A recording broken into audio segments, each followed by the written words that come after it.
Hello, everybody. Everybody okay? Good. You have a long couple of days ahead of you. I would like to actually join you, but I can't. Your schedule looks really incredible. I just want to briefly tell you that I, for the last 3 years, have been the executive director of the Pat Brown Institute. And I spent a lot of time explaining to people who Pat Brown was, that he is not the grandfather of the current governor, and that the current governor is not the son of the guy who was the governor in the 1970s, except maybe metaphorically. But indeed, Pat Brown, of course, is Jerry Brown's father, and many people, including Pat Brown, considered him the greatest governor in the history of California.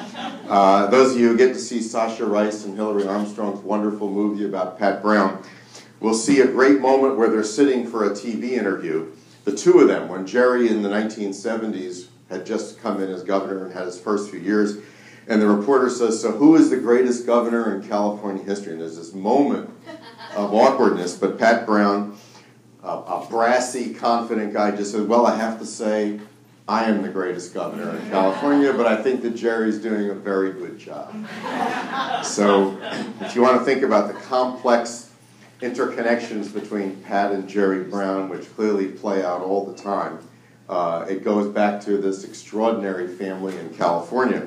If you want to know more about the Institute, I don't really have time to go into it. It's not really my mission today, but I brought business cards. You can always email me. I'll put you on our email list, and you can keep up with everything that we're doing. We're really having a wonderful time. Pam asked me 3 years ago, I guess. I think this is my third visit here. Not with you, of course, with each new group, to talk about the state of the state, which I end up not doing. And I want to say for the third consecutive time, I'm also not going to do that. And I apologize in advance. I'll talk a little bit about the state of the state, but what I really want to talk about is something else related to that. The place of the state. In other words, where does the state of California's condition fit into a whole lot of other things? Very rarely do we have meetings in Idaho where we say, what is the impact of how Idaho is doing on the state of American politics and government? But California, of course, has 1 out of 8 Americans live in California. And if present trends continue, everyone's going to move here sooner or later. And it'll be 100%. But before that day, I want to tell you something that, have you ever had the experience of asking, what is my place in the universe? It's often after a few drinks, and you're in a place where you're looking at the stars up there, and it's rather humbling. I have no intention of our being humbling in this conversation, because California's place in the universe, by which I mean the United States and the world, is extremely important. How California is doing is not just important for us, but you'll see that it's playing into some of the most important issues in American politics and government right now. I would like to suggest to you that the most important and fundamental issue in the state, the nation, and the world is the role of government. Not just in California, not just nationwide, but in Europe, in the Far East, and everywhere. This is now the fundamental debate. This shouldn't really surprise you. After the Great Depression hit, after the stock market crashed, the role of government became the central role in America because it had to do with a massive crisis. And of course, you all remember that it's only been about 7 years since we endured potentially the greatest economic crisis since the Great Depression. And the prospect of economic collapse focuses the mind beautifully. And what it focuses on is a question to which we don't have the answer yet. And I'm not here to give you the answer, but I'm just saying the answer California comes up with is going to have a big impact on these debates. I'm going to connect in this short talk California, the United States, Europe, the Far East, the rest of the world, and intergalactic issues. I'm going to leave the galactic ones for you just to think about how that's going to fit in, but it's actually going to fit in near the end. The truth of the matter is, American politics in modern times has been shaped by one sentence from Ronald Reagan in his early presidency, They often, by the way, leave out the first part of the phrase, which is very important. In our current circumstances, government is not the solution, government is the problem. I would consider that a very powerful political argument. And it has continued to be a very powerful political argument. And in fact, you could argue that what has happened since Reagan said that is that the parties have kind of divided along that dimension, which is one side, more on the conservative side, saying government is the problem, one side, the more liberal side, believing that government is the solution, but a little nervous to say that. So it's not always quite a parallel debate, if you follow what I mean. Government is not a very popular term, but that is the debate. And increasingly, the two parties have sorted themselves into the two sides of that question. It isn't that long ago, in fact, when Jerry Brown was governor the first time. It really wasn't clear which party felt which way about government. In fact, you remember, those of you who know the history of Jerry Brown's first governorship, a lot of people thought he was quite anti-government. He said we lived in an era of limits, government can't do everything. But that's different now. It has really changed. And this axis about government is more important than basically any issue around. And it is also the issue that is dividing Europe right now. Not just the United States, but Europe. Greece is fighting the European Union on the dimension of what role government should play in intervening in the economy. By the way, their debate is much worse than ours, and in many ways much more damaging, or put another way, they're nuts. I know more about economics from a freshman course I took in college than European leaders seem to know about economics, but that's neither here nor there. U.S. is way more sophisticated than Europe right now in dealing with economics. But what I'm getting at is this is so important. You know, we're having a lot of debates about foreign policy right now. Do you realize those debates are not very important? Have you noticed the two parties actually don't really disagree very much about all these things, except one says we should yell more, and the other says we should yell less, while each side actually, when they list the things they want to do, they're basically identical.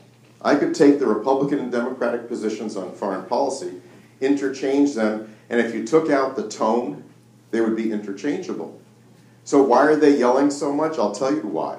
Because they're actually fighting over domestic politics, over who's going to control the question of the role of government in American society. That's how important this question is. I hope I haven't overstated this, but I would like to state it as strongly as I can. You're having all these battles over all these ancillary issues that seem so important when they're really fighting over who's going to control the economy and the government's role in it. This is important. And what I'm getting at is this is the world within which California operates. So what goes on in our crazy country of ours, with our wonderful constitutional system that was designed in 1787 with no conception of what would happen next, is we've created a system where each of the 50 states can essentially devise their own experiments about the role of government. And then in theory, we study them and figure out what's working. But people are so angry about this battle over government that they even get angry at the states who pick a side in the debate over government. So Democrats hate Wisconsin and Republicans hate Minnesota. Now I have to ask you, how can you hate Wisconsin and Minnesota? These are like the two most inoffensive states, well, especially Minnesota. I mean, for God's sake, I mean, they're just like friendly people who, you know, go to their one mall, you know, I mean, how hard is that, for God's sake? But if you're on the wrong side of the experiment, if you're a state like Wisconsin, which is going heavily against the role of government, or a state like Minnesota that's going heavily toward it, you start to get mad at the state. I mean, think about this. This was not true 20, 30 years ago. And what I'm getting at is that we're coming to a kind of point of refined battle over this issue where it's pretty hard to find a middle ground. So California, therefore, becomes both a target and a model depending on which side you're on and who's controlling California and what direction it's going in. So let me tell you where California's been in the kind of national scene over the last few years. In 2008, when the economic crisis really hit, a couple of things happened. The Democrats won the presidency behind Barack Obama and immediately began to believe the single most erroneous thing in all of politics, which is if I'm winning today, I will win tomorrow, which, by the way, is almost always wrong. But we can come back to that. Now, it would have been nice if California, therefore, had been a partner of the new administration, and oddly enough, they somewhat were under a Republican governor, Arnold Schwarzenegger, who sometimes, to the dismay of his fellow Republicans, was actually quite moderate, and on climate change, probably the most radical governor of any state in the Union. I don't know if everybody knows this about, or certainly knows that Arnold Schwarzenegger got through the most radical climate change bill that's ever been passed in any state, and it's still in effect.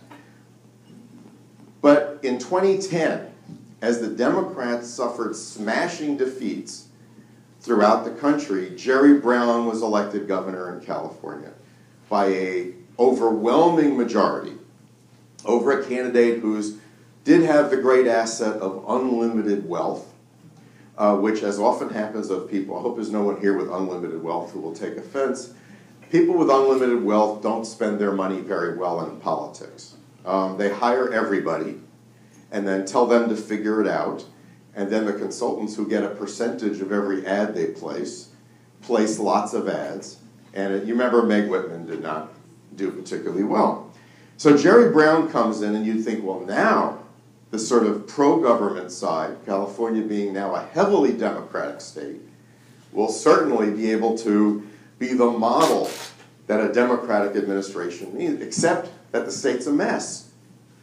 The state's in a total budget crisis. And I'm trying to remember the first year I came to talk to you, to this group, if that was still going on, but my guess it was in pretty bad shape. And here's where the global thing comes in. People began writing articles that said, in one sentence, California is Greece. Now, I don't know what that meant, but Greece was a mess at the time. California was a mess. I don't know. Other than that, I mean, but the point is, it was an image of California that was fairly disastrous for California throughout the country. It didn't help the bond rating. If people, Greece doesn't have a very good bond rating. You start to wonder what's going to happen to California. So Jerry Brown had really 2 years to start to try to turn California around and maybe make it a model that would be effective in showing that government can work. And in 2012, he took a tremendous risk, which was he supported a ballot measure called Proposition 30. Well, you all remember Prop 30. Prop 30 was a temporary tax increase, which, by the way, isn't going to last very much longer, so they have to figure out what to do next. Get the voters to approve a tax increase. Now, that's really something. And their polls showed that if they could get young voters out to vote, it would pass, because young voters strongly favored it. Now, getting young voters to vote, I've got kids and I've got students. It's a little bit, it's not quite the same as getting them to clean their room. I think it's harder. I think they would say, I'd rather not vote, can I go clean my room? Can I take the trash out instead of voting? Well, Jerry Brown came to my campus and had a rally with tons of students. Everybody was surprised, and amazingly, they turned out in very large numbers. And many other voters turned out as well. Obama was reelected as Democrats began to discover there was an election, which for Democrats always is a revelation that there's actually an election being held. They turned out in big numbers. Prop 30 passed easily, and almost immediately the finances of California began to turn around. It's a little bit like what Minnesota did, by the way. Minnesota is doing very well right now. But again, who's going to go to Minnesota to find out? So, especially now. I'm sorry. I'm from New Jersey. The only apology I make whenever I say something that's inappropriate is I just say I grew up in New Jersey, and everybody just seems to immediately understand that it's amazing I'm as nice as I am. So California starts to turn around. And I kept thinking, there was a phrase that went through my mind. California went from overnight from being a cautionary tale to a role model. Now that's a little frightening. There's a little bit of whiplash that goes along with that. One day you're Greece, a cautionary tale, whatever you do, don't be like California. And then suddenly California starts to run these large surpluses, and Jerry Brown sits in Sacramento in his office, with his wife and the dog, and the three of them decide what to pass and what to veto. It's an unbelievable situation. I mean, we'll talk later about Jerry's most unique governing style. It's really pretty fabulous. So the state now gets all these articles. Business Week, Vanity Fair, everybody's writing all these articles. Now, I always love whenever anybody comes not from California to write about California. There's a 50% chance they're going to underrate you and a 50% chance they will overrate you, and there is no chance whatsoever that they will get it right. None. But I'd rather be overrated than underrated with the snobby national press. The snobby national press now comes in, completely forgets everything they've written, that California is a failed state. By the way, they refer to it as a failed state. Somalia is a failed state. Personally, I don't think I live in a failed state even when things are going bad, but they called it a failed state. Now it's a success story. Jerry Brown is the greatest leader since Churchill. So it all sort of turned around. Now that actually began to have an impact nationally, though, because California could put itself forward now because the budget was okay. They could then talk about other things. Put this another way. Pay your bills, you can do lots of other stuff. So California starts enrolling people in Obamacare like crazy. And actually, after a rocky beginning, unlike in D.C., they actually get it done effectively, largely. I mean, there's some mistakes here and there, but nothing comparable to what they did wrong in the rollout of the website in Washington. So California now becomes the leading edge of the argument that at least some version of positive government can work. But by the way, if you're waiting for any Democrat in this country to say the reverse of what Ronald Reagan said, you're going to wait a very, very long time. They may do it, they may say it a different way, but no one is going to say, in our current circumstances, government is the solution, not the problem. You get that, right? It doesn't matter whether you believe it to be true or not, but if you say something like that, you might as well put a target on your head. You have to say it a different way. But there are so many euphemisms that are poll-tested that I'm not even going to bother telling you what they are, but will you promise to try to recognize them when you see them? And translate them into, that's the counter-argument to what Ronald Reagan said. But don't ever hold your breath thinking someone is going to say that. Or if someone does say it, it's someone who's not actually in politics. They're a journalist or a college professor or something like that. All right, so no sooner does California become the leading edge now of the second Obama administration, which has gone through this catastrophe in 2010, has come out stronger than ever. All those voters that stayed home in 2010, the pro-government side of young people, of Latinos, of Asian Americans, of unmarried women, which is, by the way, one of the principal Democratic constituencies, unmarried women, they all voted in 2012. It's time for demography is destiny. It's a limitless future. And then you come to November 2014, and the Democrats get absolutely slaughtered again. But worse than in 2010. And Democrats show up in such small numbers that you think they're going to close the polls in some Democratic precincts because there's literally nobody there. The only Democratic group that shows up consistently are African Americans. Everybody else stays home. So young people drop off the scale. In California, a recent study found that fewer than 10% of people under the age of 25 who could have voted in 2014. That's 90% who didn't. I've often thought that one problem in the Democratic Party that we should talk about is Democrats seem to believe we have a parliamentary system. In a parliamentary system, you vote at regular basis for the whole party, and the prime minister gets in, which the party wins, then you stay home until the next election. If we had a parliamentary system, the Democratic Party would never lose.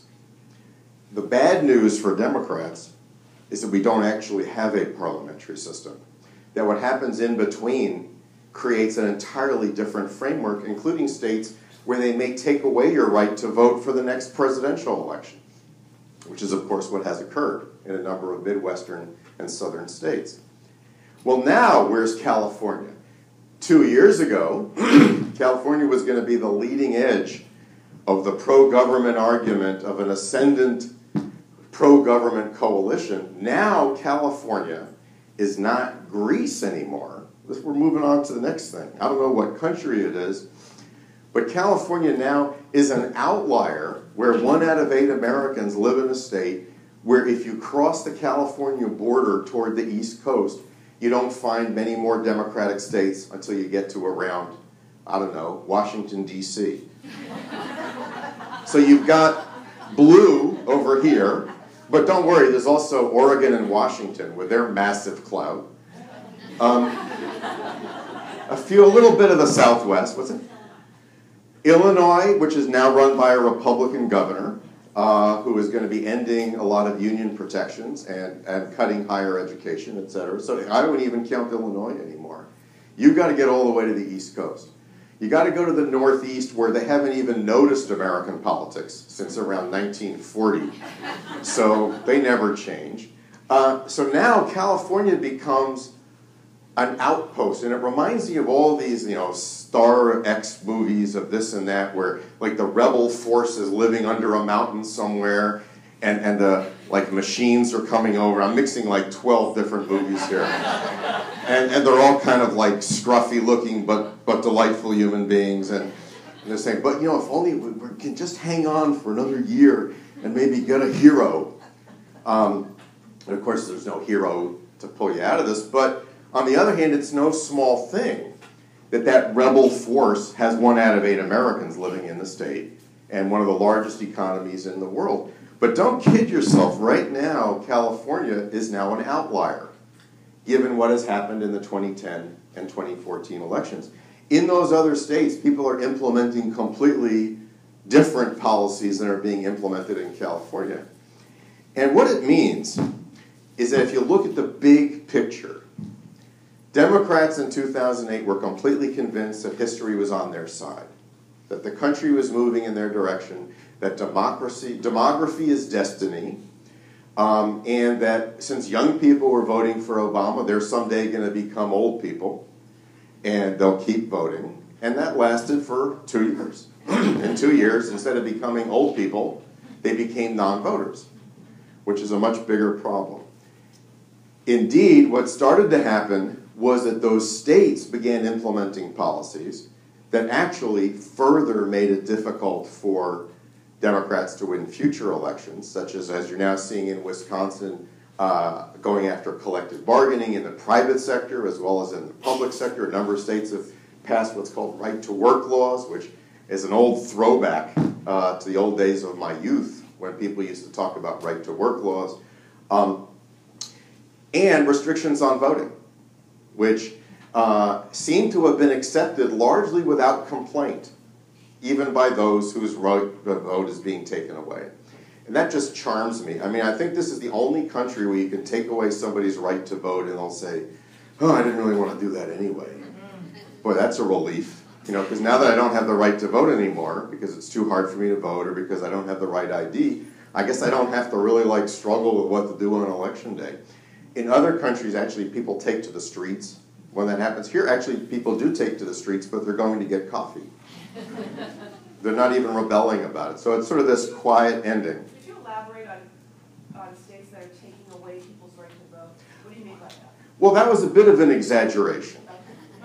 The right to vote has not been taken away. The ability to vote is becoming increasingly restricted. So you'll have people in the South, for example, who have voted for 60 years and are now told that they need to have photo ID and a birth certificate and are of an age when there were not birth certificates available. And they're told they can't get photo ID without a birth certificate, and they can't get a birth certificate without photo ID. Now that's going right up to the edge of taking away your right to vote. It's essentially if I take away your car, I take away your right to go on a road, but the polling place is still sort of open, but you need to go over a mountain to get there. Effectively, your ability to vote. In fact, I should have said, but it was more dramatic to say your right to vote. Now, personally, I do believe it's a more pernicious way to take away your right to vote, because you don't say I'm taking away your right to vote. You defend it in court by saying, of course you can vote if you only can prove to me that you have a birth certificate. That's all I'm asking. And the judges say, well, I have a birth certificate. Why don't you? She says, well, I'm 90 years old in Mississippi, and when I was born, the hospital where I was born did not give out birth certificates. They say, oh, well, I guess that's your problem. I guess you're not really a legal voter. She said, well, then I voted illegally for 70 years. I say, well, that's not our problem. We'll try to fix this going forward and make sure you don't vote from here. I'm one of the few people who actually gets angry about this. Most people sort of give up. I just think voting is just fundamental right. We'll come back to that. Now, so that's California. But now let's go back to California in a second and talk about the future of California's wonderful political parties and how they're doing right now. Partly because the Republicans are holding their convention this week in Sacramento, where I don't know if it's over, I guess it's finished, just finished. They're actually, oddly enough, I actually am more optimistic about the California Republican Party than Republicans in California are optimistic about it. And I'll tell you why. One reason is, of course, the Democratic Party. There's an old rule in political science that when you have too big of a majority, you're always in trouble, and you just don't know you're in trouble. And I think you can start to see where I'm going on this, and I think, unfortunately for Democrats, you can back this up. How big is the Democratic strength in California right now? It's absolutely unbelievable. There is not a single statewide office holder, obviously elected statewide, who's a Republican. Democrats had 2/3 majorities in both houses of the legislature, and just, in the last few years have just lost that. The main reason for the 2/3, by the way, is fun. It just really upsets the other party. Most of what you need to get done if you have a Democratic governor, you can get done with a majority. It's not all that urgent to have the 2/3. Democrats got upset about losing the 2/3 because they felt they had their foot on the neck of the Republicans and were pushing down, and now they couldn't quite do that. Not that important. Democrats control the big cities. They're doing well in the inland areas, although not as well as they should. So why is it that I think that having too big a majority is a problem? Number one, you're responsible for everything that goes wrong. And a lot is going to go wrong in California. May not get national attention, but allocating water, for example, is not going to be a bipartisan project. That's going to be a Democratic project. It's going to be a lot of very unhappy people. And the biggest reason the Democrats are going to have trouble is that the Democratic coalition is made up of big groups who all think they deserve a big seat at the table because, after all, they're part of the party that runs the government. Any political scientist will tell you that's true everywhere in the world. Give a party 3/4 of the seats in the parliament and just check them out in 4 or 5 years and watch how much they hate each other. Democrats have regional problems between Northern California and Southern California. If you notice, there's a U.S. Senate race for Barbara Boxer's seat, and Kamala Harris appears to have been anointed to that seat, and Gavin Newsom appears to have been anointed to get to be governor in 2 years. Now, I'm from Southern California. I'm actually, to repeat, from New Jersey, but I've lived in Southern California for 40 years, and if you combine being from New Jersey and living in Southern California, I take offense. When Willie Brown said Antonio Villaraigosa should step aside out of friendship and respect for Kamala Harris and wait his turn.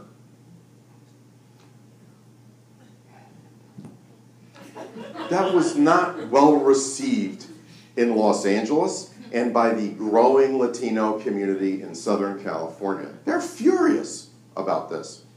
And to make it worse, they'll probably tell Antonio, you can't run in 2 years because Kamala made a nice deal with Gavin Newsom and you wouldn't want to get in the way of their deal, would you? Latinos are just, they're going to hold a convention to nominate candidates, is my guess. They're so angry about this.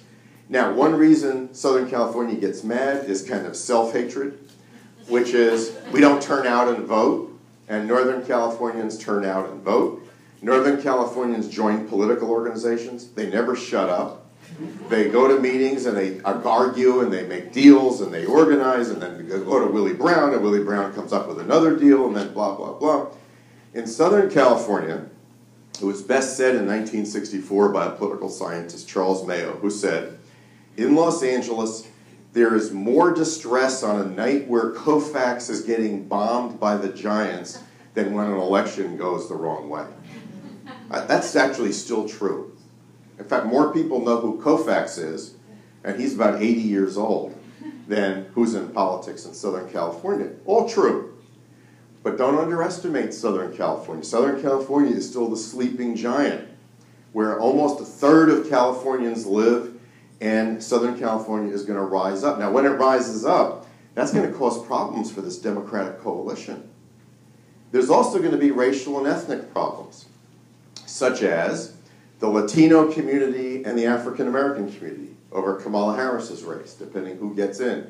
The Asian American community, which Democrats keep checking off and say, well, got the Asian American community, they're potentially not very happy at all a few years from now. And in Orange County, the Democrats lost some key races where 2 Asian American Republicans defeated 2 Latino Democrats.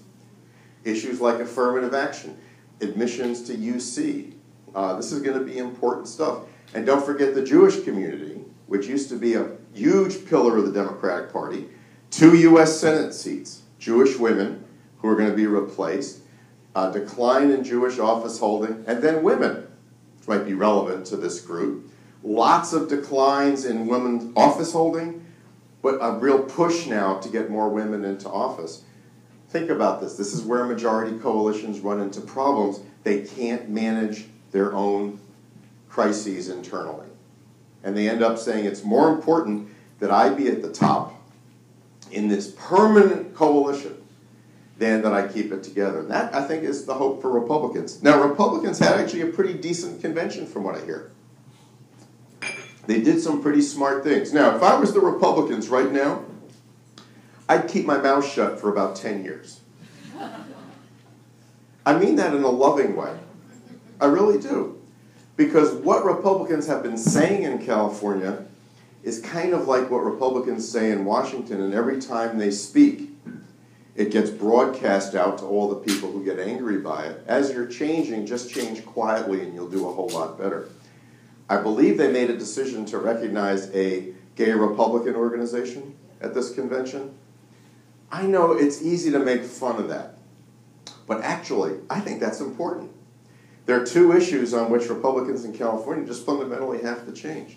One is gay rights, and the other is the pro-choice, pro-life divide. California is one of the most pro-choice states in the nation. What Democrats keep underestimating in California is how quickly Republicans would start to make up ground if they started doing those things. Politics is filled with stories of somebody or a party or a person who was written off, who just suddenly comes charging in when you least expect it, which is what I actually think is going to happen with Republicans in California.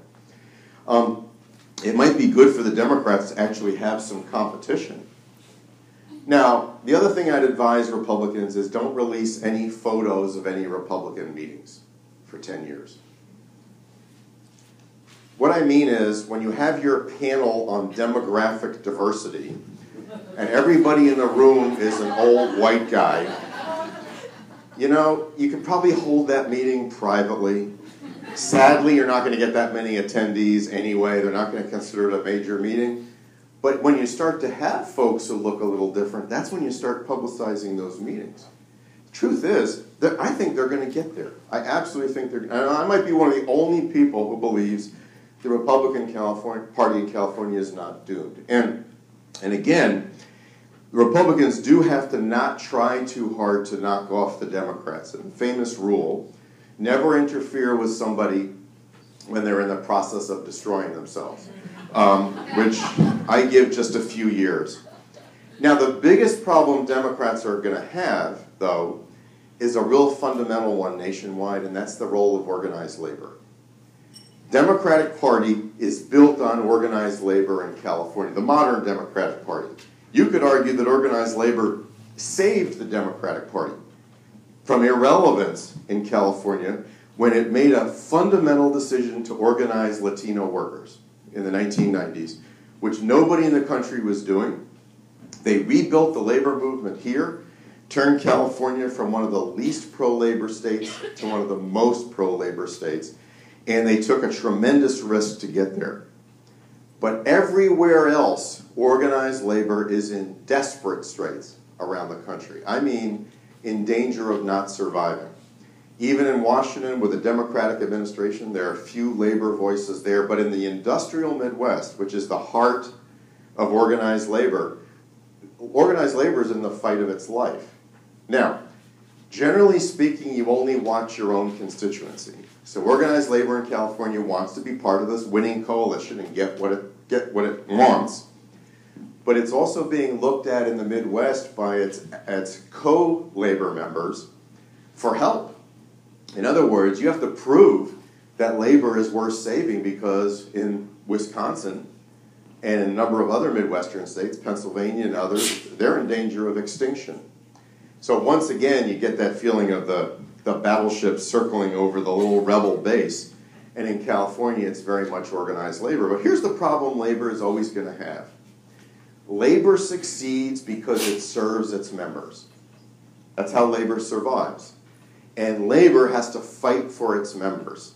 But they have to fight for their members in ways that build more support for labor rather than less. That is not an easy thing to do.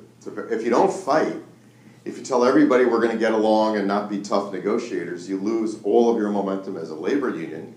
If you shut down things that people value, for quite some time people will blame labor and not management. There's no question about that.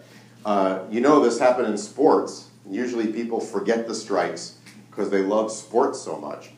It doesn't always happen in other disputes. So labor is really in a tough spot in California because it's now responsible not just for itself, but for a lot of the rest of labor. And labor is starting to hold its national meetings in LA now, by the way, which they never used to do because they know that that's where the base of the party is. But here's the problem. If I'm in labor, I have to help a sympathetic government to govern, which means I can't ask for too much. But if I don't ask for a lot, I'm really not doing my job. But if I break the bank, shut down the government, I am then supporting the argument that this is an ungovernable situation, and you know where that takes us in terms of the argument between government as the solution and government as the problem. So yet another argument for saying that Republicans will have some very big openings in the next few years unless Democrats think this way. Labor in California became great because they took a phenomenal gamble. And that phenomenal gamble was organizing unorganized Latino workers, many of whom are not citizens. Everybody told them they couldn't do it. The next frontier for labor is first to reinvent collective bargaining in a hostile environment so that they can even survive. And secondly, to make sure that government works well even while they are bargaining with government. You see what I'm saying? It's really tough. You can't kill the golden goose if you're going to survive as a labor movement, which means just as big a change as the change of organizing new workers. And the other thing is find new people to organize. If you're only serving your current members, you're where the labor movement was in California in the 1980s. It wasn't growing. It was just serving their current members. You've got to find new members. And now we'll move to the last part, which will include galactic issues, which I did promise you. The big picture is we don't know how this debate about government is going to turn out. I don't always know myself. And part of it is, when I say government, it is such a complicated thing, isn't it? Let me give you two versions of the same government office and see the two sides of it. The cat's in the tree. Does anybody's cat actually ever get caught in a tree? Has anybody ever had a cat caught in a tree? It would really help. Okay, see, it never happens. But the cat's in the tree. You call Officer Smith, who's a wonderful person who comes over, and Officer Smith calls Firefighter Jones, and they bring a ladder, and people take pictures. They put it on Facebook. If I see another cat picture on Facebook, I'm going to cancel my... All right, don't start. Okay. They bring the cat down. Everybody shakes hands. You give them some cookies. That's versus you get pulled over by a police officer who gets off his motorcycle. And you're going 31 in a 30 zone. You say, well, officer, that's like 1 mile an hour over. He says, hey, under Motor Vehicle Code, section 402.3, now your attitudes toward government, that same bureau, is completely different whether you see them as helping you or not. And remember, government is one of the few things in the universe that is both supposed to help you and also restricts you, sometimes imprisons you. So talk about ambivalence. I don't know how this debate turns out, to tell you the truth. I don't know if Reagan's argument wins or if the unstated counter-argument to Reagan wins. I do know that government starts out nowadays at a disadvantage in the debate. I will tell you, if you poll people and ask them about government and use the word government, it'll just wear the paint off you real fast. I mean, they're all over it. Oh, it's a horrible, terrible thing. And then you say, so what do you think about Officer Jones and Firefighter Smith, who, by the way, of course, are government employees working in a government organization? Oh, they say, oh, they're the best. You ask people what they think about unions, they say they're great. Ask them what you think about the teachers' union, they think they're terrible. Ask them what they think about teachers. They're the greatest thing in the universe. As much trouble as labor has, as much trouble as government has, when people defend them cleverly, they're not as easy to take on as you think. Arnold Schwarzenegger, God bless him, is quite a character. He took on the nurses' union. And he particularly took on the nurse who was the head of the union, who, as I recall, is 5 feet tall. And you know, Arnold's got some fairly traditional attitudes. And he probably thought, as he said in one public speech, I can't do Arnold, I'm sorry. He said, I don't have to worry about them because I'm always kicking their butts, or something like that. With his accent and everything, which can have a certain amount of charm, but not in this case. Well, she annihilated him. She just wiped him out. She went public, she organized, and she organized not the nurses' union, but nurses!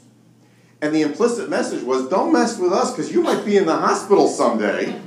And who do you think is going to be deciding whether you get turned over or not in the bed?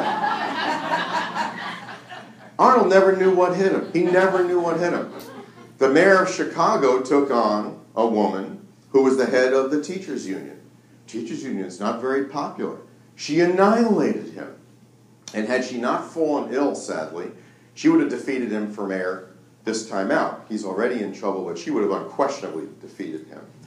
So you've got these people who remember that you're protecting the teachers, not the teachers' union.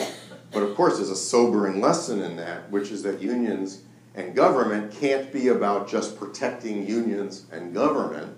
They have to be about protecting things we care about. So I've been thinking, why is Jerry Brown so popular right now? The latest LA Times poll has him at about 2/3 public approval rating. And you know what he's thinking? If you know what he's thinking, you're a better person than I am. But let's just guess what he might be thinking. I just wish I were 20 years younger.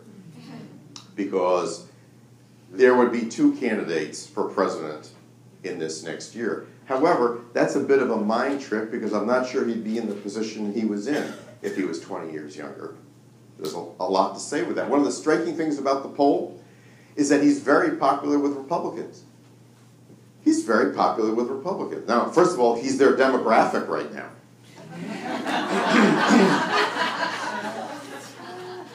I mean, it's true. But the other is, there's something about Jerry Brown that just, a bunch of things about him that really crack me up.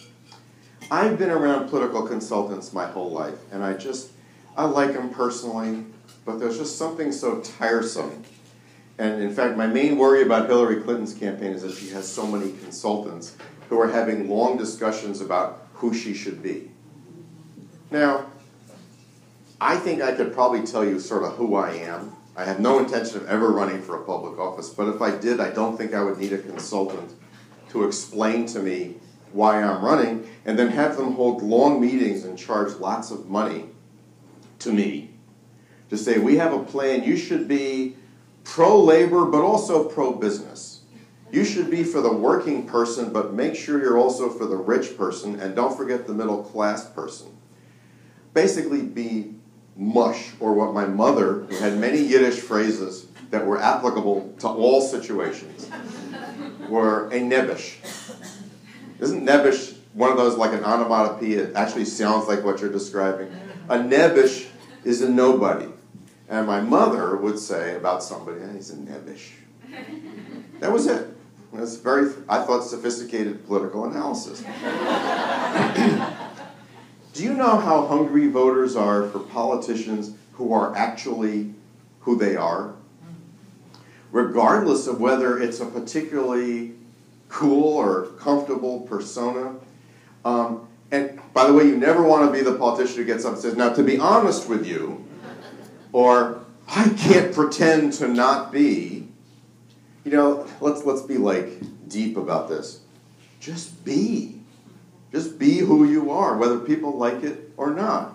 Now, it may be you need to get to a certain age. It's the same age. Jerry Brown is at the age where a lot of guys his age are sitting on their porch saying, get off my lawn, to a teenager. That I don't recommend as your strategy. This is what happened to John McCain. He started out as an interesting guy, and then after a number of years, he became the guy who sits on the porch saying, get off my lawn. And any country that walked by, he said, hey, nuke him. Didn't matter. I mean, he sort of evaporated.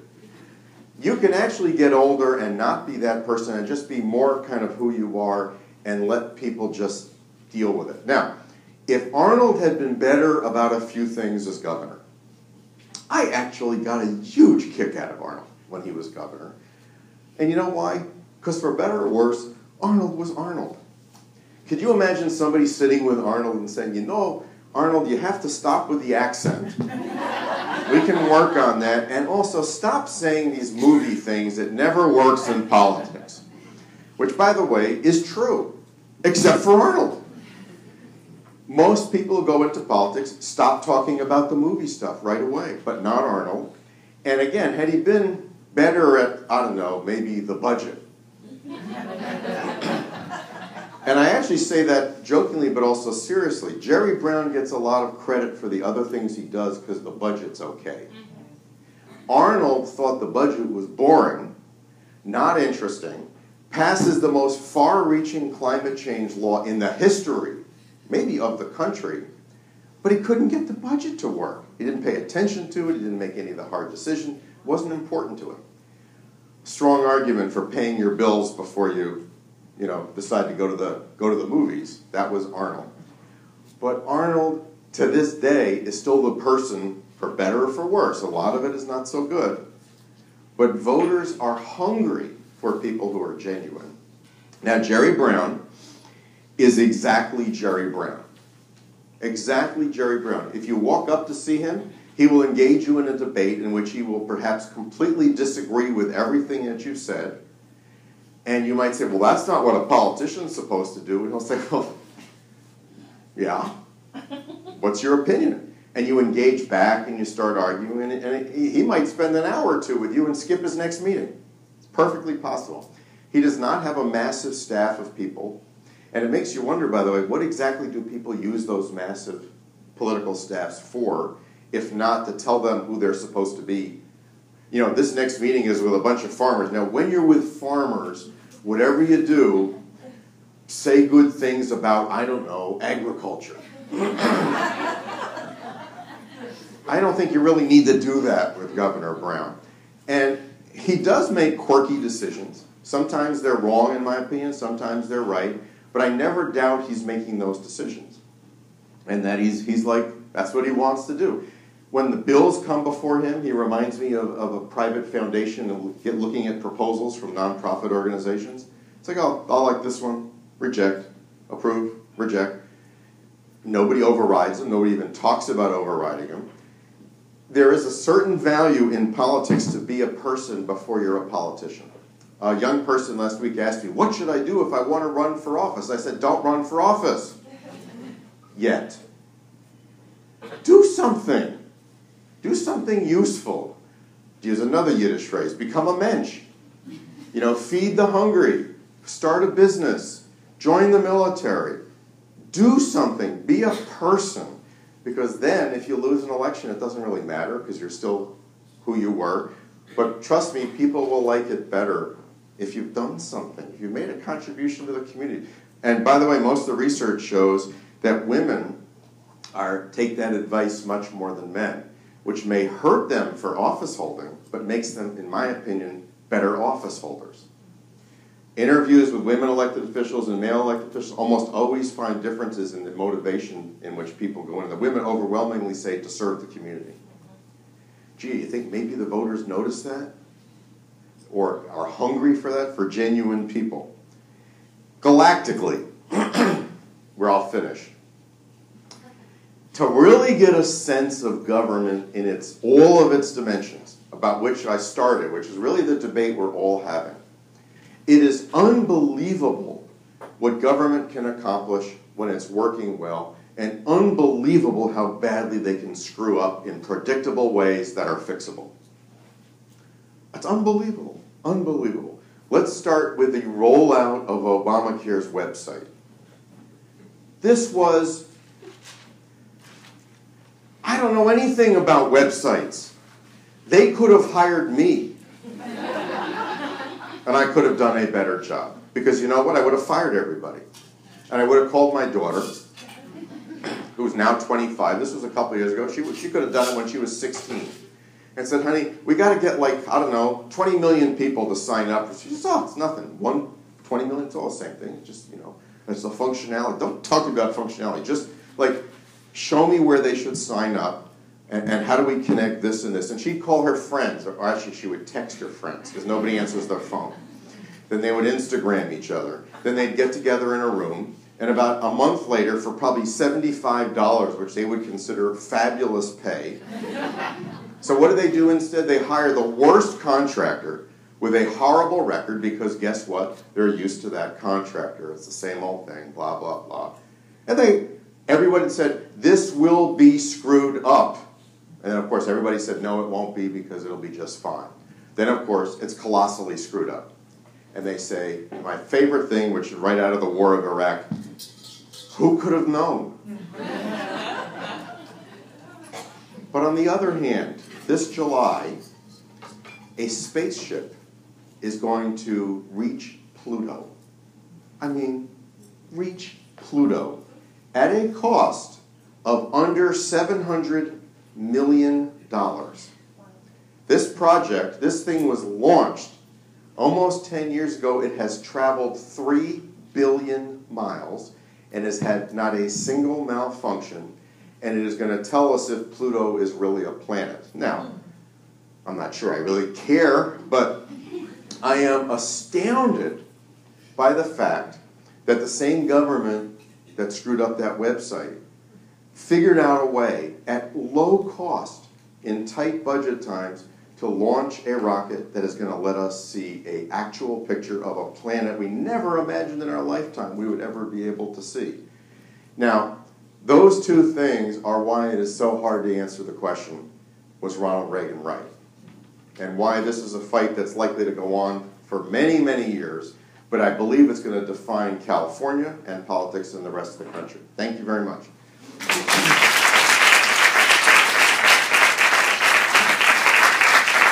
Thank you, Ray. All right. I'm imagining we're going to have a few hands going up here. So who would like to start with some questions for Rafe? I know I'm going to have hands go up. No? Was he that comprehensive? Wait. Ah, here we go. Here we go. We'll get him going. Am I correct that for whatever reason you cannot vote on a college campus? I work on a college campus, and it's my understanding there are no facilities for voting within the campus. Well, every state has different rules on that. And there are some states where you have been able to vote on campus where they're now eliminating that and making it much more difficult. There's also states that are making it difficult for you to vote without showing